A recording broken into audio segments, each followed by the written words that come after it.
સાહેબ વાત કરતા હતા પરબતભાઈ ટાઈમે મેં કીધું સ્પીકર સાહેબને કીધું વિધાનસભામાં ટાઈમ નક્કી કરેલો હોય બેલ પાડો એટલે બેસી જવું પડે આ હવે શું કરશો કહો. એટલે એમણે કીધું કે બધા સમજદાર છે એટલે સમય મર્યાદાની અંદર પૂરું કરી દેશે એટલે મને પણ લાગુ પડે છે. આજે આદર્શ વિદ્યાલય અને એમાં ખાસ કરીને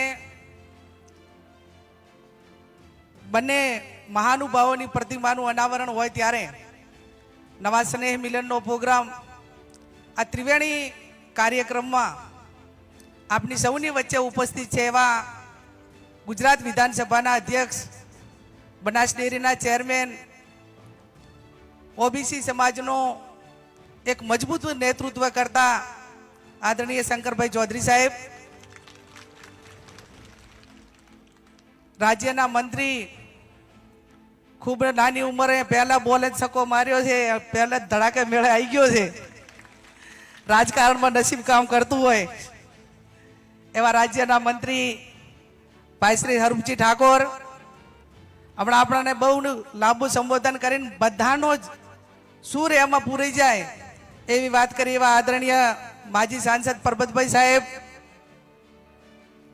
જેમણે સ્કિલ માટેની વાત કરી, આવનાર સમયમાં ધંધા રોજગાર કઈ રીતે આગળ વધે, મોટું મન રાખીને જ્યાં જે વસ્તુમાં ક્યાં રોકાણ કરવાનું છે એવી વેપારી લાઈનથી આપણને વાત કરી એવા માણસાના માજી ધારાસભ્ય અમિતભાઈ ચૌધરી. આમ તો વડીલ છે અને રાજકારણમાં જે દાડે એન્ટ્રી કરી એ દિવસે પણ એમનો ખૂબ મોટો સહયોગ હતો. એમણે એમના પ્રવચનમાં પણ કીધું કે જ્યારે 1995માં ચૂંટણીઓ લડવાનો વારો આવ્યો ત્યારે સાહેબના આદેશ અનુસાર હામદભાઈને પણ રાજીનામું સરપંચમાંથી આપીને લડાયા, સાહેબને પણ બંને પતિ પત્નીને લડાવ્યા અને ખૂબ એક મજબૂત એ વિસ્તારમાં હેદવાણીમાં એક નિડરતા, સાહેબ પછી કોઈ નિડર તરીકે એક બીજા સમાજો સાથે તાલમેલ મેળવીને કોઈ પણ પરિસ્થિતિની અંદર ગમે એને પણ સાચું કહેવાની તૈયારી રાખે એવા માજી ધારાસભ્ય શિવાભાઈ સાહેબ. સ્વભાવ થોડોક મારા જેવો કડક છે પણ જે કહે સાચું કહે છે. હરિભાઈ છે, રતનસિંહભાઈ છે, બનાસ બેંકના ચેરમેન છે, જીવરાજભાઈ છે, દાદા, સ્ટેજ ઉપરના બિરાજમાન સૌ સહકારી આગેવાનો, આપ સૌ પધારેલ મહેમાનો, વડીલો, યુવાન ભાઈઓ અને બહેનો, સૌ પ્રથમ તો આ સમાજે બે એવી પ્રતિમાઓ કે જે બે એવા મહાનુભાવો હતા કે જેણે સમાજને રાહ ચીંધ્યો, એમના પ્રતિમાનું અનાવરણ કરીને આવનાર પેઢીને એક યાદ કરાવ્યું છે કે એક સક્ષમ નેતૃત્વ, લોંગ દ્રષ્ટિ અને તમામને સાથે ચાલીને, તમામને સાથે જોડે રાખીને ચાલવા માટેની જે ભાવના હતી એ ભાવના આજે અનેક આગેવાનોએ એમણે યાદ કરીને જે વાત કરી એ આપણા સૌના માટે એક પ્રેરણાદાયી છે. અને પ્રેરણાદાયી છે એટલા માટે સાહેબે અગાઉ એ વાત કરી અને બીજા પણ બે વક્તાઓને હામદભાઈએ વાત કરી. કદાચ સાહેબને ખબર નહીં હોય પણ જ્યારે 1993માં અમિતભાઈ આ શાળાની હું વિદ્યાર્થી હતી, 9મા ધોરણમાં ભણતી, 10માની પરીક્ષા આપી 94માં, અને એ ટાઈમે એક વિદ્યાર્થી કાળ દરમિયાન પણ આ ભૂમિનો વૈભવ જોયો છે અને એક જાહેર જીવનના વ્યક્તિ તરીકે પણ આ ભૂમિનો વૈભવ મેં જોયેલો છે. આખા જિલ્લાનું પાવર સેન્ટર એ આદર્શ વિદ્યાલય બાબર પટેલ બોર્ડિંગ કહેવાતું. અહીંયા વિપુલભાઈ ગૃહમંત્રી હતા અને આવતા એ પણ વૈભવ જોયો છે. અને તમામ સમાજો સાહેબ જ્યારે અહીં આવે ત્યારે 50-50 આગેવાનો રાહ જોઈને બેહતા અને એમનો કોઈ આદેશ થાય કે ભાઈ આજે આપણે આ વસ્તુ કરવાની છે તો એની અંદર ક્યારે કોઈ પૂછતા નહીં કે શા માટે કરવાની છે, સાહેબ નિર્ણય લઈ હવાવી એમ કરીને કોઈ પણ કામ એ આગળ વધારવા માટે સમાજ તો હતો જ પણ તમામ સમાજના આગેવાનો કાયમી એમના પડખે રહેતા. મારા જેવા એક નાના પરિવારમાંથી આવતી દીકરી, મારા ફાધરના અને સાહેબના સંબંધો મિત્રો તરીકે વર્ષો સુધી એમને જાહેર જીવનમાં સાથે રહીને કામ કર્યું હોય, જ્યારે ક્યાંય ભણવાની વ્યવસ્થાઓ નથી, એ ટાઈમે આદર્શ વિદ્યાલય એક સૌના માટે આશીર્વાદરૂપ હતું. અને એનો દાખલો પુરાવો આપવો હોય તો ગેનીબેન ઠાકોર કે જે આદર્શ વિદ્યાલયને એક વિદ્યાર્થી, ત્યારે સારું કરે એના માટે એ ભલે આપણી વચ્ચે ના હોય પણ એમને આજે પણ આપણે યાદ કરીએ છીએ. સારું કરવા વાળાનું હંમેશા સારું થાય. એમને જાહેર જીવન શિક્ષણ હોય, એમને એક નિડરતાનો પુરાવો અને દાખલો અનેક વખત આપ્યો કે અત્યારે તો બધી ટેકનોલોજી સમય પરિવર્તિત થયો છે, પણ જ્યારે 30 કે 35 વર્ષ પહેલા કોઈ જાહેર જીવનના વ્યક્તિઓને, એમાં ચૌધરી સમાજ હોય, ઠાકોર સમાજ કે આવા સમાજ હોય, અને જાહેર જીવનમાં એક ધારાસભ્ય લેવલે ચૂંટણી લડવી, એ પણ એ વખત ખૂબ નિડરતાપૂર્વકનો નિર્ણય હોય અને એક મજબૂત અડીખમ નેતૃત્વ હોય. એવો પુરાવો એ ટાઈમે ભેમાભાઈએ આપેલો કે હું એક નીડર છું અને આ સમાજને તમામને એક લોકશાહી શું છે, લોકશાહીની અંદર એક નીડરતાનો ભાવ ઊભો કર્યો અને તમામને એક રાજકીય નેતૃત્વ પૂરું પાડવા માટે જેમણે પ્રેરણા આપી.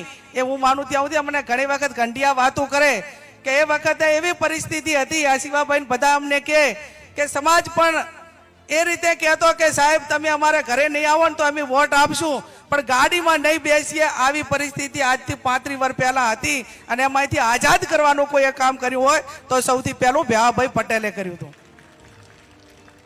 ત્યારે વર્તમાન સમયમાં જ્યારે જાહેર જીવનની વાતો આવે, સંસ્થાઓની વાતો આવે, ત્યારે સમરસતાનો ભાવ કેવો હોય. આજે આપણી સહકારી સંસ્થાઓમાં જ્યાં પણ જેને જે જરૂર પડે એ પ્રમાણે એને ધિરાણ મળે, એને ક્યાંક નાના મોટું કોઈ કામ હોય તો પણ હવે સહેલાઈથી કામ ખેડૂતોનું થાય છે.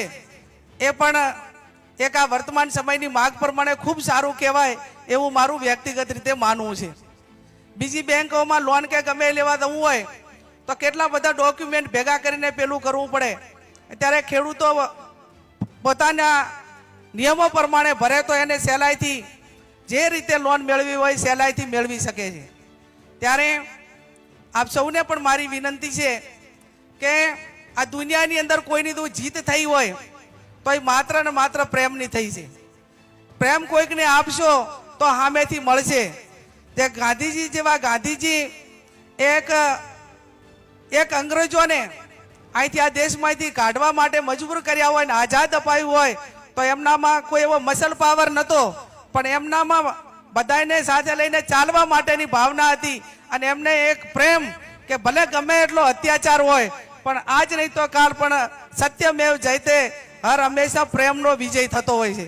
આપણા રોજિંદા જીવનમાં જે સમાજો આજે ધારો કે પાટીદાર સમાજ હોય, આપણો સમાજ ચૌધરી સમાજ હોય કે જે હવે બીજા ઘણા સમાજો કરતા એ આગળ છે, તો એનાથી આગળ વધારવા માટે કઈ રીતે આગળ વધવું એ વાત પણ અમિતભાઈએ એમને એમના ભાષણમાં કીધું કે યુપીએસસી હોય, જીપીએસસી હોય, મોટા ઉદ્યોગો હોય.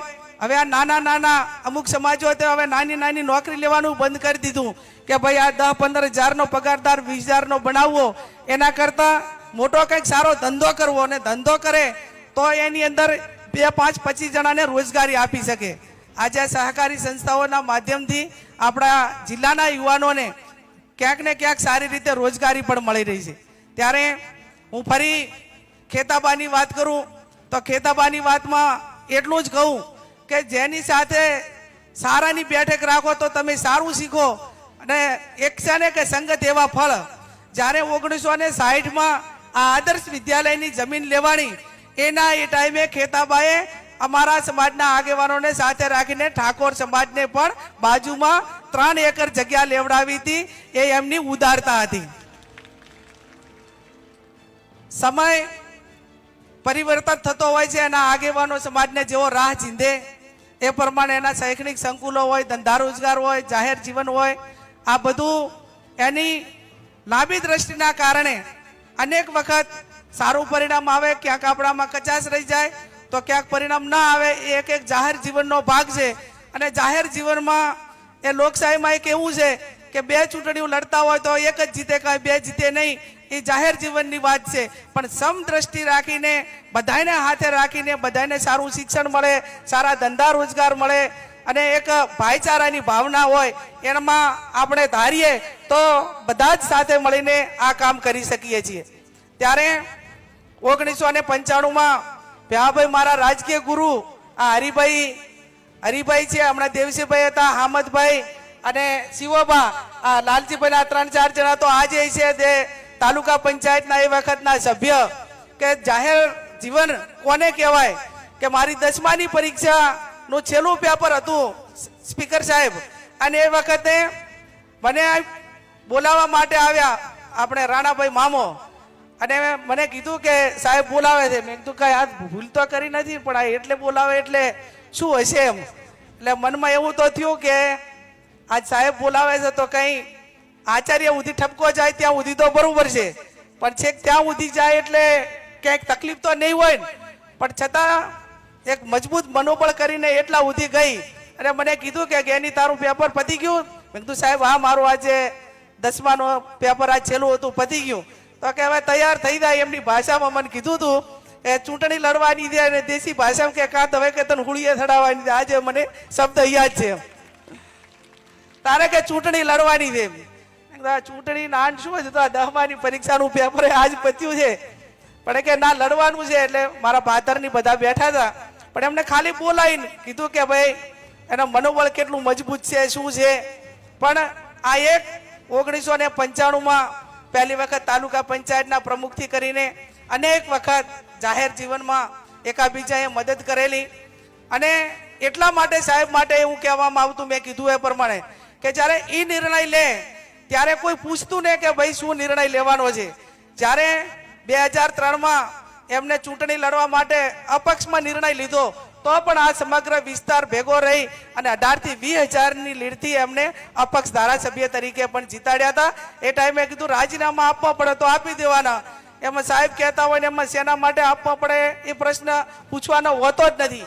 એટલે આ એક મજબૂત નિર્ણયો એક રાજકીય હોય, સામાજિક હોય, શૈક્ષણિક હોય તો સાથે મળીને એ ટાઈમે લેવાતા, અને એટલા માટે મજબૂત પરિણામ પણ એ ટાઈમે આવતું. ભાઈચારાની ભાવનાઓ હતી. મા જગદંબા અર્બુદાને પ્રાર્થના કરીએ કે જાહેર જીવનના વ્યક્તિ તરીકે જે આ સ્ટેજ છે એ સ્ટેજને અમને બધાને એવી શક્તિ આપે, એવી સદબુદ્ધિ આપે, એવા સદવિચાર આપે કે બીજું અમે કોઈ બધા સમાજોને આપીએ કે ના આપીએ, પણ ભાઈચારાની ભાવના કાયમી તમામ સમાજોને સાથે રાખીને આપીએ એવી શક્તિ માં અર્બુદા અમને આપે એવી મા જગદંબા અર્બુદાને પ્રાર્થના કરું છું. અહીંયા કાકાએ પાઘડી બંધાવી, અને પાઘડી બંધાવી ત્યારે કોઈ પણ બેન દીકરીના માથા ઉપર પાઘડી હોય તો એક એની જવાબદારી વધતી હોય છે. એક પુરુષ મોવડીનું પ્રતીક તો છે, પણ એની હાથે હાથે અનેક પ્રકારની જવાબદારીઓ વધતી હોય છે. એ જવાબદારીના ભાગરૂપે હું ખાતરી આપું છું આ સ્ટેજ ઉપરથી કે જાહેર જીવનમાં આમ તો ઓલા કહેવાય ને કે પુત્રના લખન પારણામાં કદાચ હવે તો 28 વર્ષ થઈ ગયા રતનસિંહ કાકા, જો 28 વર્ષમાં ચાહે વાંક ના આવ્યો હોય તો હવે ના આવે એવી એની પૂરેપૂરી ખાતરી રાખશું. અને આજે આ પાઘડી છે એ પાઘડીની લાજ એ રીતે રાખશું કે ક્યાંક સમાજ વચ્ચે હોય, ક્યાંક અન્યાય સામેની વાત હોય તો આ પાઘડી ન્યાયના હિતમાં નિર્ણય લે એવું ચોક્કસથી કરશું. એમાં ક્યાંય કચાશ નહીં રાખીએ. ફરી સાહેબના આત્માને શાંતિ મળે, બંને મહાનુભાવના આત્માને શાંતિ મળે, ભગવાન એમના ચરણોમાં એમને સ્થાન આપે. ના ઉદારતાના માટે જ્યારે અમિતભાઈ કહેતા હતા ત્યારે હરિભાઈને પણ આજે 1 મિનિટ માટે યાદ કરું કે એ હરિભાઈ કે જેને ઓબીસી માટે લડ્યા હોય અને ઘણી વખત મને ફોન કરે, હું એમને ફોન કરું તો એમની વાત એ ક્યારેય જાહેર જીવન કે રાજકારણની ન હોય, એમની વાત એ હંમેશા શિક્ષણ માટેની હોય. અને હમણાં જ મને કીધું કે બેન તમારા સમાજની ઠાકોર સમાજની દીકરીને મેં ત્યાં અમેરિકા નાસા મોકલી, એ નાસા જઈને આવી અને એ એમ કહે છે કે મારે ગેનીબેનને મળવું છે. ઠાકોર સમાજની દીકરીને ચૌધરી સમાજનો નેતા નાસા અમેરિકા મૂકે એનાથી મોટું ગૌરવ અમારા માટે બીજું કંઈ ન હોઈ શકે. એક આવી શિક્ષણ માટેની જ્યારે ઉદાર ભાવના માટેની જ્યારે વાતો હોય ત્યારે આવો સૌ સાથે મળીને એવા કામો કરીએ કે જે આજે ભેમાભાઈને યાદ કરે છે. કદાચ આપણે ક્યાંક સારું એમના જેટલું તો કામ આપણું કરવા માટેની આપણી શક્તિ હોય કે ન હોય, પણ એમણે જે રાહ ચીંધ્યો છે, એમણે જે પ્રેરણા પૂરી પાડી છે, એ પ્રેરણા થકી કંઈક એવું કરીએ કે જે આવનાર પેઢી એક એમનું ઉજ્જવળ ભવિષ્ય બને અને જે ક્ષેત્રમાં હોય એ ક્ષેત્રમાં ઉતરો પ્રગતિ કરવા માટેના સૌ આપણે પ્રેરણા સ્ત્રોત બનીએ. એ શબ્દ સાથે આપ સૌનો ખૂબ ખૂબ હૃદયપૂર્વક